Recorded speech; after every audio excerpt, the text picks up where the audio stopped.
కర్నూలు జిల్లాలోని ప్రసిద్ధ పుణ్యక్షేత్రమైన మంత్రాలయం శ్రీ రాఘవేంద్ర స్వామి వారి మఠం పీఠాధిపతులు శ్రీ సుబోధేంద్ర తీర్థాలు ఆధ్వర్యంలో శ్రీ మఠం హుండీ లెక్కింపు నిర్వహించారు.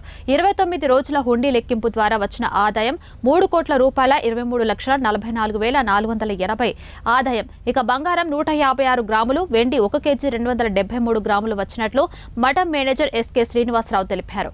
ఈ కార్యక్రమంలో మఠానికి చెందిన అధికారులు, విద్యార్థులు, భక్తులు పాల్గొన్నారు.